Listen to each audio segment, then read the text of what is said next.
It's like, hey, these customers align with my values, and there's kind of a lesson there just in any business. Yeah. You know, we're all guilty of taking customers we shouldn't have just because we needed to, and then you realize, yeah, that's why that didn't work out so well.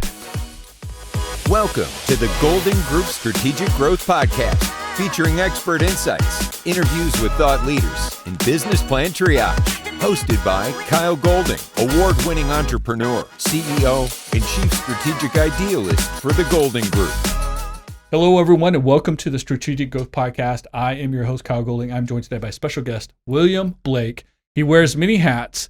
He's the owner of Vesta Foundation Solutions, also Unisonworx. We're going to explain both of those, but quickly we'll tell everyone who you are, a little bit of your background, and then we'll get into this conversation about the businesses you run and how they work together.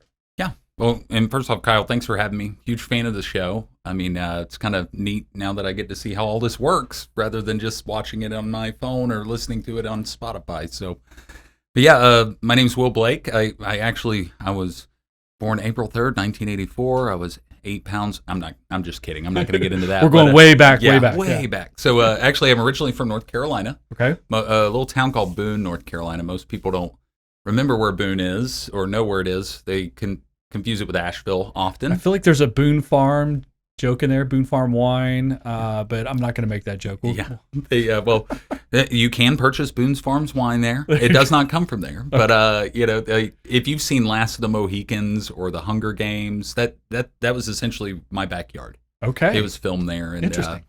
I grew up there on a tobacco and cattle farm. My father was a general contractor, and I was the small one. So I got shoved underneath the house to stuff up insulation and, rake out a crawl space or sweat pipe under the cabinets. And, of course, I hated it growing up, right? It's like, I'm never going to do this, sure. Right? And, based on that, I grew up in a very small farming community there. But when I got older, of course, I went to college. I wanted to go to school as an architect, but I wasn't smart enough to get into any of the architect schools. So I was lucky enough to get a mechanical engineering set up for a community college, and I hated it because it was sitting around designing car parts and things like that. And while I could do that, it just was not my passion. And at the ripe old age of 20, because Kyle, you know how wise we were at 20. Oh yeah, we knew everything. Yeah.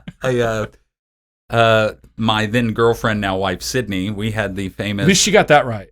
Oh, yeah, that's right. And, well, I'm still working on it. Okay. It's still called work in progress. We'll call that for the next podcast episode of how to successfully have a shotgun wedding is what we'll call that podcast episode. But yeah, we had the moment of, oh, wow, we're going to have a kid now. That was one of our biggest regrets, is actually not having her father get a picture with a shotgun at the wedding with us. And so we literally got married less than 30 days later. And that was my first hit upside the head saying, hey, you got to be an adult now. Right. And, I went back to construction. And I'll never forget it. Everybody calls it, I bought an $800 Chevy Astro van from an electrician, and everybody called it the free candy van. And looking back, yeah, it was pretty creepy. Okay. I'm probably in a database somewhere. Pretty sketchy. Yeah. And I just went back to work really as a handyman, did some just small remodeling work, and then I had some services that complemented a good friend of mine's in the foundation repair space. He had already retired once, found out it wasn't working very well, so he went back into the workforce and started his business, and he was ready for that next step back into retirement.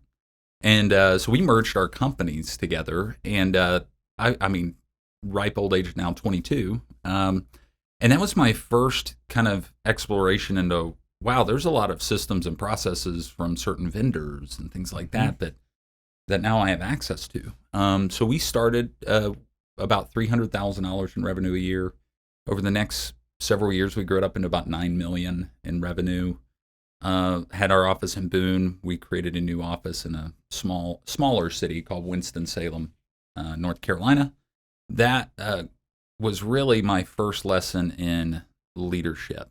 And to kind of boil it down to some very few key points, I was a 27-year-old running a $9 million a year company, and which is pretty rare.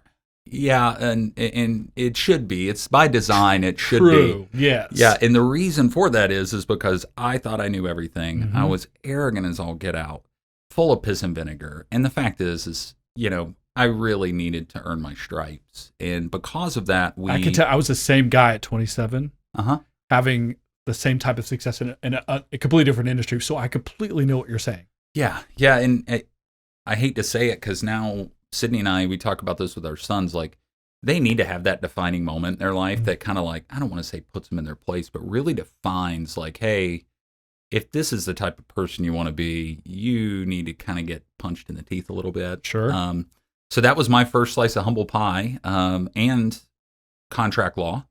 That's important yeah. too. That company, we ended up separating it. And at the time, it was just a complete disaster. I thought my life was at an end Right. at, the ripe old age of 28, right? And it's like, man, I spent my whole life building this company thinking it was going to be mine, and now it's not. And, that honestly, how this works with life. You look back, and those are great lessons. Yes. So Experience is an amazing teacher. oh, yeah. Yeah. And pain can be a great teacher, too. Great motivator for sure. Because he later sold that business for several $1 million after, and it was like, oh, man, that hurt. But anyway, we are still friends. We still talk. Time heals all wounds, right? And so Sydney and I actually went and started to go around parts of the Southeast, helping some other companies that we had gotten to know, really establish systems and processes. We helped with hiring. We helped with positioning them into a state that they could start to scale. And then a very good friend of ours out of Virginia heard we were on the market, and he's this great guy, a little gruff he was raised out of the coal mining countries of Pennsylvania. Tough folks there. Yeah. And he's like, hey, I hear Will and you Will and Sydney are on the market, and I want you to come, up and talk to me about working for me. And we admired him deeply. So we came up and we decided to jump back into the employee world. And while we were employees, we didn't feel like it because I was an operations manager directly under the vice president, who was a tremendous leader and helped steer me and course correct in a lot of my flaws. My wife ended up working on the database administration side for a software firm they had built, a CRM/ERP. And they already had 300 employees in their foundation repair company, and we were fixing about 125 homes a week. Wow. I mean, it was wild. Yeah. And we helped them grow with their 3 offices, then into 5, really up to about $77 million in revenue. And he sold that business, and I was like, thank goodness, because it had outgrown our capacity. It was like holding a tiger by the tail. But, we had gotten it to that next level with him and the VP, and it was just it was an exciting journey. We did live around Washington, D.C. for a while, which showed me, hey, cool to be around all that history, but not around all that people. Sure. The fact is 13.5 million people, I think, between Baltimore, D.C. metros, and a constant state of traffic. Yes. Nothing but traffic. Yeah. So, and by the way, still a beautiful place, but we were ready to hop out. So we transitioned that firm over to the new leadership, and we were like, all right, cool. Well, what's the next chapter, right? And we had acknowledged that we really didn't want to go back to North Carolina. We knew what was there. We'd experienced parts of our country and the different stages of our lives, and it's like, yeah, like where do we want to go? So simultaneously, a very good friend of mine out of Nebraska who is tied to one of my major vendors that supply us with certain products. They're very purpose driven. They don't like to just sell their products to anybody. They want to find one group or company in a specific market and put all their efforts there. Right. And they want to protect the really the reputation of their product line as well. Integrity, right? Yeah. Yeah, and it's kind of nice when it's like, hey, these customers align with my values, and there's kind of a lesson there just in any business. Yeah. We're all guilty of taking customers we shouldn't have just because we needed to, and then you realize, yeah, that's why that didn't work out so well. They had 15 open markets that either they were struggling to find the right people, or they had some people there that just weren't good fits, right? And we ended up running business plans for all of these markets, and Oklahoma City was on that list. And it was like, you kind of forget it's there. That sounds bad. Sorry, listeners and viewers. Well, at one point in history, it would be easy to say that. Yeah. Not so much these days, but there have been times in our history that's true. Oh, gosh. And I tell you, just on paper, competitive market for our space, a growing number of 30s influxing into the market, which are our future customers. A very good quality of life as it relates to cost of living versus income. And then also, because we're in the residential home improvement space, obviously there's a high percentage of homeowner-occupied dwellings. So we were like, wow, there's something here. And so we came out and visited and just fell in love with this place. We wanted a place that our two sons could then put their roots down because we've been bouncing them all over. And so we, kind of like, what is it? John Steinbeck wrote Grapes of Wrath, which ironically started in Oklahoma, right? Right. Like, we literally loaded up the truck with the mattress on top and, dogs in the back, kids in the car, and headed west. And we moved, not knowing a soul, December 28, 2016. Wow. Unpacked the van, cheered. Well, we cheered New Year's a few hours early from exhaustion, but then we opened essentially January 1st, 2017, pardon. And based on that, like, we just were doing the same exact thing we've always done, just for ourselves again, and just trying to have a lot of fun doing it.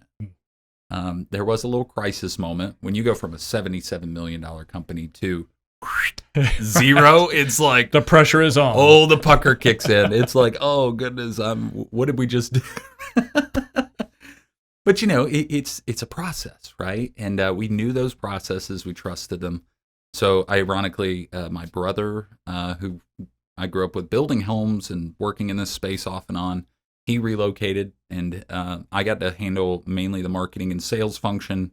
My wife, Sydney, handled all the administrative and customer care call center functions. And then Adam, my older brother, handled all the production, like the installations and customer service side. So that trifecta really is what allowed us to start our company. And mind you, sorry I didn't mention it. It's called Vesta Foundation Solutions. So fast forward to today, we have 76 people, and we're headquartered out of Oklahoma, but we have an office in Northwest Arkansas, right outside of Bentonville. And then we also have a startup. I still call it a startup. It's about 16 months old in Dallas. And it's funny. I always knew I'd have an office there, but after living in D.C., I said, I will not live there. That makes sense. Oh, because it's... Talk about traffic. Oh, tons of it. And, but gosh, just the growth potential. The opportunity is huge there, yeah, for sure. But and I would even say the same for Oklahoma City, Tulsa, and Bentonville, Arkansas. Right. I mean, it's just wild to see the rooted commerce, but also a lot of the diversified industries that service the, call it not per capita, but the GDP of these markets. It's like there's a lot of different industries revolving around here that provide security to all the citizens that live in each respective market. Yes. So that's a little bit about my foundation repair company. We are still active. We probably fix about 64 homes a week right now. And then, ironically, my other businesses really, the ethos of those. I'll go Quentin Tarantino on you real quick. I'm gonna tell you the end and then come back, and then we'll find the plot. It's good storytelling. Yeah. In 2019, I really saw the writing on the wall for what it was going to be for our workforce, and also, our ability to grow businesses in the construction field, specific to the amount of people available for our jobs. Right. And I read a study through a Chamber of Commerce report, national study, saying, hey, we're going to have 18% of our industry age out in construction. And then we're only going to have about 12% coming in. The deficit. To replace all industries. And because our baby boomer generation is, retiring, the Gen Zs are coming in, and they're, while still a very large generation, not backfilling the right. Well, you said deficit, which is great, the demand. Yeah. And so I started focusing on this because I was like, listen, this is what I'm going to do for the rest of my life. Like, this is going to be a problem. And so we started focusing very heavily on employee engagement, team management, and recruiting practices at our company. And, then, of course, COVID happened. And It's like, man, remember how crazy that was, Kyle? It's like, the 6 feet apart in the lines. Anyway, and then our business took off. Like everybody's at home, right? Right. People were paying more attention to their homes and thinking about safety and security. Yeah. Right. Yeah. And it was like, holy smokes. Like it was the total opposite of what we would assumed happened. And, so then we were thrown into, oh gosh, now we need to scale our business, meaning our people, 20%. So we focused very heavily on these practices around recruiting, employee retention, and engagement. And unfortunately, we had it spread out across 6 different platforms. A little bit of Google, a little bit of Microsoft Teams, a little bit of Bamboo HR. But none of them were really developed around the deskless workforce. And the fact is most of my employees, 95% of them, their cell phone is their computer. Right. They don't intend to have a laptop. Maybe a tablet, but definitely not tied to a desktop like we used to be. Oh yeah. But they're actually incredibly efficient without it. It's funny. I was in my call center the other day. This was several months ago, and I was like, "Hey, do any of you guys have laptops?" And they're like, "No, why?" And I was like, "Don't you need one?" And they were like, "No, I can screencast to any one of your televisions in here, Will. And I can do it all right here. Like, why would I spend $1,300 on a laptop?" And so anyway, it wasn't a knock or a stereotype against that generation. I'm an old guy. I was sitting here in front of my laptop. Yeah. Well, and I tell you, this journey going through this is led us into we have created and launched successfully a product software company, which is a totally different planet, by the way. Construction and software typically are not on someone's front of mind. Oh yeah. Well, and it's got some similar metaphors. Like you have to build something in That's construction, true. and Yeah. the software there's building, but you don't see a lot of progress. They both right? have architecture they're based on, right? Yep, that's right. And the other part about that is we deployed what's called U.Works, and it was originally coined Unison, but we've shortened it to the software that's just all about you. And it is a mobile platform, and it can be used on a laptop, but it's really revolving around employee communication. And when I say team management, I really mean manager accountability, because if I could give any of your listeners that have employees any advice, people do quit their managers before they quit their job. Yes. And if you can just tweak that without a software, your retention, it gets way better. And so there's a lot of that in there, but also recruiting, using the same practices. Like we treat our applicants like customers. Like if you called me for work on your home, Kyle, and I waited 4 or 5 hours to call you back, you've already found some other people. Right. So yeah, we have less than a 30-minute response time to applicants. And it's very text message communication heavy, because that's how our now what I call employee customers, that's how they're communicating. That's how they prefer it. Yeah. And it's just kind of funny. I went to a company the other day to help them with this concept, and I was like, well, pull up your applicant system. And they went into Indeed or ZipRecruiter, and what happened was he pulled up a resume. I was like, show me what you do. And he picked up the phone, he called him, hey, I got your resume, and left a message, did another one, left a message, did another one, left a message. I was like, okay, hold on. Just go back through there and say, hey, I'm really excited that you applied for my job. I got your resume. I'm looking forward to speaking with you. Let me know when you have 10 minutes. And the response rate went from 0 to 80%. And it was just like, just text them.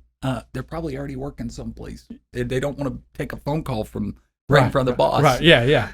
Make it easy as possible for them, right? Yeah. And, so we've wrapped all that up into Unison, and it is kind of neat. My focus was to help the construction businesses, but we've got manufacturing. We have agriculture, and we do have some construction companies. We actually have an insurance company on the platform, small brick and mortar insurance company, PNC, property and casual company. And it's just like, it's really not, what I discovered is it's not now about just, construction companies and being mobile. It's just about like the human need for engagement as people and as an employee. Right.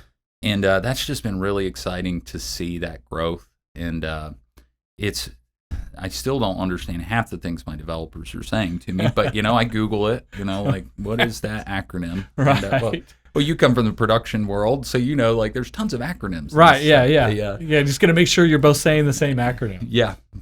And then that's continued to grow. We're really excited about it. Our team is at Vesta is their original beta, so they get excited about all the new stuff that we get to test, and even the crappy stuff that doesn't work and we don't use anymore. But because that's the only way to figure it out, right? Is to beta test it. Yeah. In the real world and say this is helpful or it's not. Yeah, that's it. Yeah, now another Quentin Tarantino moment is while this was going on, we also saw the need. In mind you, I went down a rabbit hole with this generational just information, and I'm trying to understand Gen Z, Millennial, Gen X, Boomers, and it's really kind of cool. There's tons of stereotypes. Sure. Obviously, like, all right, Grandpa, I know you can count change, right? Okay, and, Boomer, right? Yeah, it's like, but I got a calculator. And it's like, well, and just for your listeners, I'm a millennial.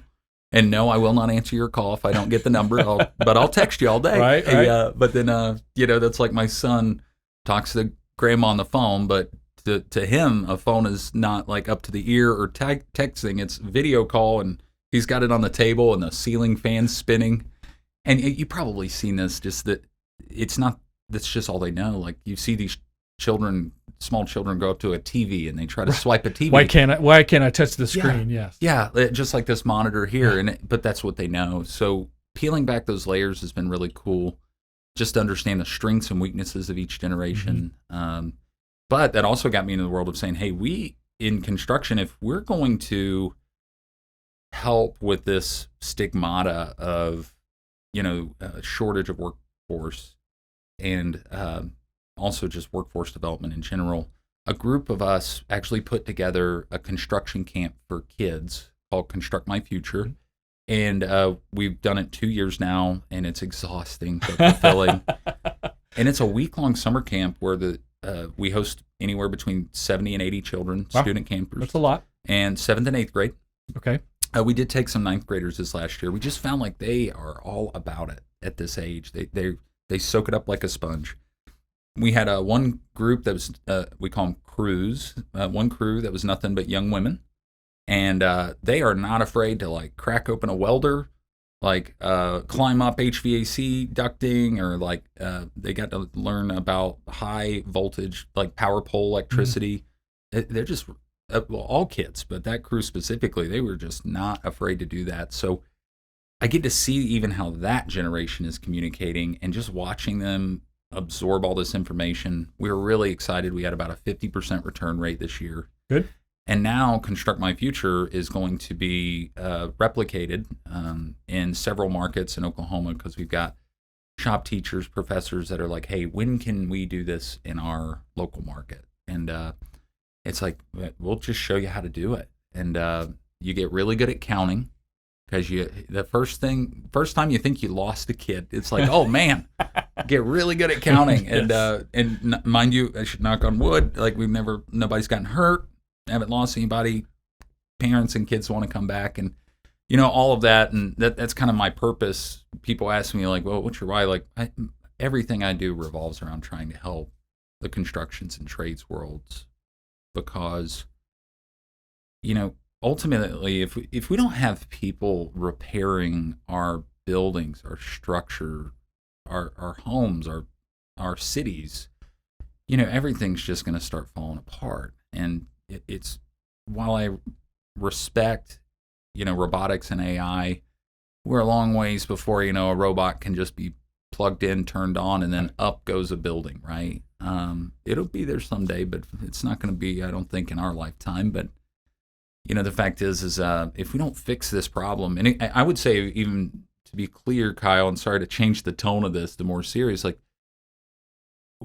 I believe it's on the verge of a national crisis. So, for example, let's just think about welders, for example. There's national shortages for welders. Well, when we think of welding, we think of pipelines, right? We think of, bridge work. But no, we're talking about like the people that literally manufacture our military, Right. and our naval ships and our tanks and things like that. And, as those continue to degrade and we don't have people to repair them, like that's a whole other issue. And so like these skilled trades, I truly believe that, there's an issue there that needs to be addressed. It needs to be addressed swiftly because that just lowers the quality of life for everyone when things start falling apart and can't be repaired. There's a meme that shows up every once in a while on social media, and I believe this wholeheartedly, that says, we need to make it okay, better than okay, for kids to go to trade schools instead of college. Yeah. We need to embrace that. Mm-hmm. And I have a ton of friends who are the trade school route, Mm-hmm. who own their own business now and are super happy with what they do and their independence, and they're making great money for their family. Yeah. And they have control of the process. Yeah. Just as much as I know so many people who went to college, got their degrees, got great jobs, or started their own business and went down that route as well. So we need both. Yeah, and that's where it's kind of bookended a little bit. We need those people to come into the workforce. Our purpose at the camp is not to say you should get into construction. It's just meant to, let you explore that world, and we hope you have fun doing it. Yeah. And obviously, when you can gamify things, it gets the attention of the youth, and then they start going in that direction. And yes, there are tons of well-paying jobs in the field. Don't have to be the owner. But then on the software side, that is the other bookend here, is like we've got these existing companies that don't know how to communicate with them. Right. And so if that doesn't get fixed, and that's that the Unison software was kind of a self-serving need, but then it developed into something that is genuinely helping a lot of other industries, which is cool. And a lot of people would have stopped there. They would have said, we developed this for ourselves and it helps our company run better and we're being more efficient, we're saving money and there's ROI in that. Yeah. But an entrepreneur says, well, wait, if it helps us, we can help other people too and make some money on the side as well. Yeah. Yeah. And I am excited because most of, in mind you, how I did that was not kind of a bootstrapped brick and mortar growth model like Vesta. It was, I went and raised capital for that. It's completely separate. But all of my shareholders, who is a great group of individuals, all are in the construction business. And they see the need, they see the value. Right. And so it just worked out that way.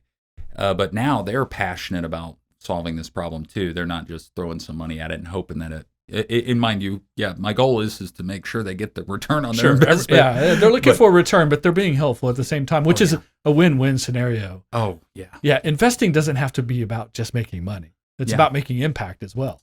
Yeah, and we all hold a long-term mindset around this problem, which is great. It's not like hey, I need to make X amount in 3 years. They say, hey, if we make something great, but listen, let's look long-term. So, but yeah, that's kind of a soup to nuts, a little bit about who Will is. And, most of this, I will say, I wouldn't be nearly where I'm at without my wife, Sydney, because, she's helping me run the company now while I get to hang out with you, Kyle, which is like, in the air conditioning, by the way. Yes, you're inside, even for half an hour in this heat of this summer. It's good for you. That's right. But yeah, I love to help people. I love to, consult with other business owners.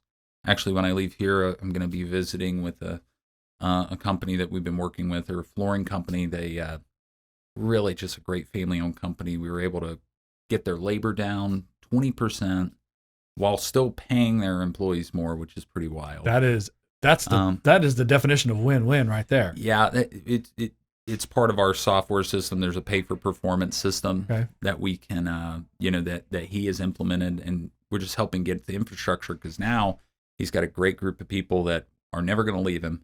But now he's got to bring in, he's got to sell more jobs, right? Which means he's got to market and then learn how to sell and scale that. And there's always a lot of plate spinning. And, always an ongoing process. Yeah, and that's where a lot of my time now resides, is not strictly just in Vesta, but the software, the camp, Vesta, and then, of course, just helping other contractors and companies. And I'm really bad at just giving away my time. I think probably a lot of people get this, where it's just hard to say no. I'm in that same boat. Like, you offer me a cup of coffee, I'm there. Yeah, and that's it. I tell people this. They're like, hey, can I get an hour of your time? I'm like, all right, coffee, lunch, or beer. That's your choice. That's Coffee's a in the guaranteed way to make sure I show up. Yeah, and I'm totally biased towards the beer side. I feel you. But it's especially when it's this hot outside. Oh yeah, the heat doesn't bother me.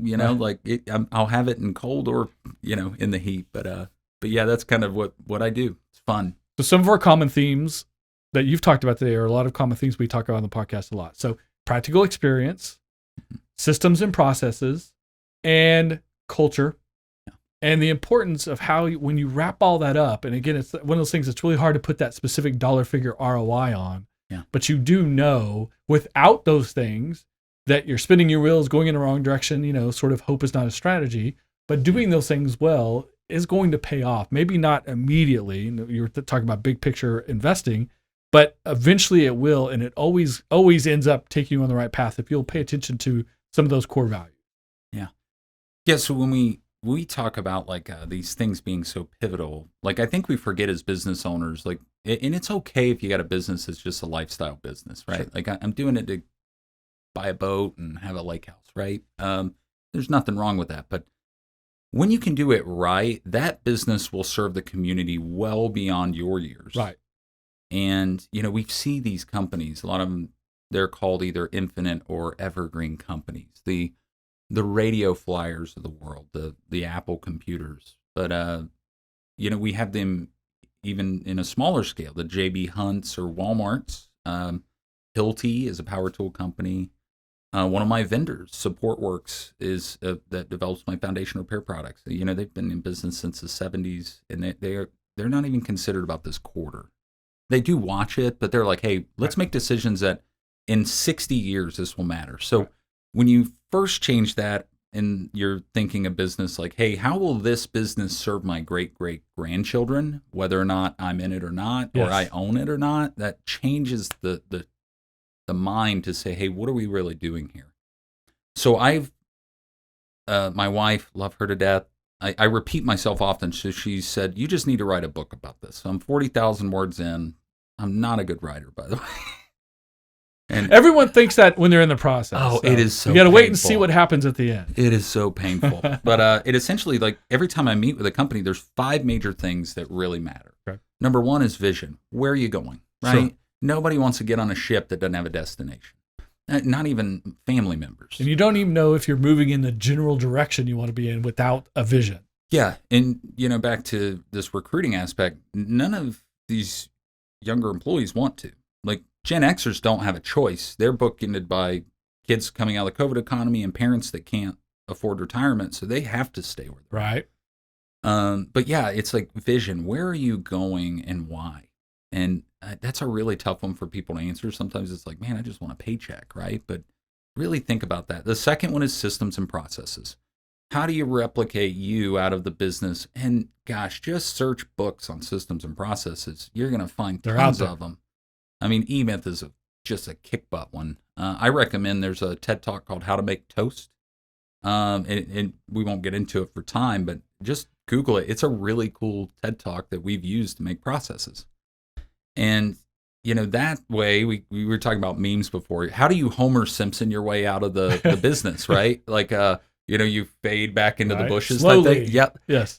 So the third is people. So now that you've got processes, you start to scale. Now you got to bring all these people. And, we're typically not good at managing people. Right. Actually, most or giving up control. Oh yeah, yeah, and that's me, by the way. Well, that's everyone. Thank goodness my wife is a good,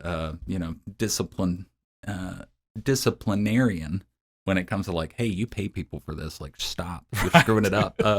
Get your mitts off of it. But anyway, we typically what happens, and COVID showed this is, oh my gosh, we got all these people wanting our services, but then so we're just going to say yes to everybody, and then quality control goes down. Mm-hmm. They totally tarnish your customer experience and your processes. One of the hardest things to do is to say no to the wrong customer for the right reasons, but it's the most essential and most powerful to do once you understand how to do it. Yeah. Yeah. Well, and then once you get that right, and by the way, it ties back to vision. If you can get them aligned with, hey, your vision and culture, then perfect. If they don't align with those things, don't hire them. Right. They're probably not a good fit. It's not going to work out anyway. Yeah, let them go work somewhere else. And it's okay to do that. It is okay. Yeah. And then fourth one is financials, because by this time, we're typically scaling into multiple $1-million companies. And most business owners are not very good at understanding how money flows in and out of the business. Just like, for example, going into a room and saying, who can tell me the difference between cash and accrual accounting? Like, well, most people don't, and that's not a knock against people. We just were never taught it, right? Right. We were just never taught like the importance of accrual accounting. When you scale, a lot of folks don't realize that, hey, you're growing. I saw a company the other day scale from 4 to 8 million. And they were like, yeah. And I was like, man, that sounds so painful, because that 4 million, all the equipment, the people, the turnover, the computers, just the stuff, all was funded out of their gross profit margin. So and by the way, I've lived through all of these. Every single business I've ever had goes through these 5 things. Yeah. There's no shortcuts. And then the 5th one is the leadership and culture. That's the glue that binds it all together. And I have found that they typically come in that order. Sometimes financials come up sooner if you don't have somebody that's strong in that world.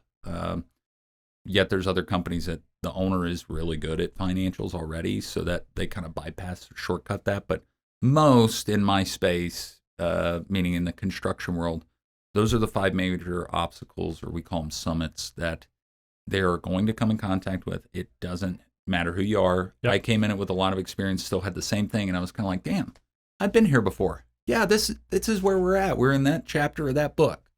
So anyway, when we talk about that with business owners, that's how I summarize it. So that's a perfect way to sum. You're right. Every business goes through it. They typically do come in that order, and if it's switched, it's not very much, and you're not going to be able to reject any of those. You're going to have to go through it. And then, of course, you grow or you don't, and you go back to the top and you do it all over again. And every year and every quarter you have check-ins, and it's a continual process, but it does kind of start in one way and flow in a certain direction. And if you can't get past step 2 or step 3, you can't get into step 5. Yeah. Yeah. And it never ends. That cycle will restart where, hey, we got to that quote unquote big milestone. So now where do we go from here? The market changed. So now we got to reposition our vision. Yep. We got to pivot and be flexible. For example, we've all maybe heard the story of like when Kodak had the opportunity to become a digital camera company and didn't. Yes. Or the idea for Netflix was originally pitched to Blockbuster. Oh yeah, that's right. Right. Blockbuster could have become Netflix, and not only did they not want to, they thought it was the worst idea ever. Yeah, and that would be a perfect inflection point of, okay, vision's got to change. And then, all right, now you're back to step 1 again, and you got to break those out. Exactly. And we've been through those in our businesses. There are no shortcuts. They will happen. And, it's just getting ever more complicated in the world now, too, with AI and just... Thank you so much, William, for having this conversation with me. I appreciate what you're talking about. It's a lot of the topics we've talked about on the podcast previously, but not pulled together so succinctly. And having the examples of the businesses that you've run in the past, the businesses you're running now, the Camp for Kids, et cetera, how it all comes together synergistically to really work effectively. So I appreciate you spending time and sharing all of this, having the conversation with me and sharing with the audience as well. Yeah. Yeah. Listen, I'm excited. Thank you for being here. Thank you for inviting me to come. It's just kind of cool to see this, but also I'm a fan of the show anyway. So to be able to see that and listen to other guests and then be here myself is very humbling. If any of your listeners ever need to get a hold of me, they can reach me through my website, williamwalkerblake.com. And I go by Will, but Will Blake was taken, but williamwalkerblake.com. I'm happy to help any way I can. We'll have that linked in the show notes. We'll also have Unisonworx and Vesta linked as well, so people can find you whether they want to talk about business, have repair done on their building, or utilize the software for what they're working on. So appreciate you spending time on the podcast today. Thanks, Kyle. Thank you for listening to the Golden Group Strategic Growth Podcast. Please subscribe so you never miss an episode. Follow the Golden Group on social media. For more information, past episodes, or to contact us, please visit thegoldengroup.com.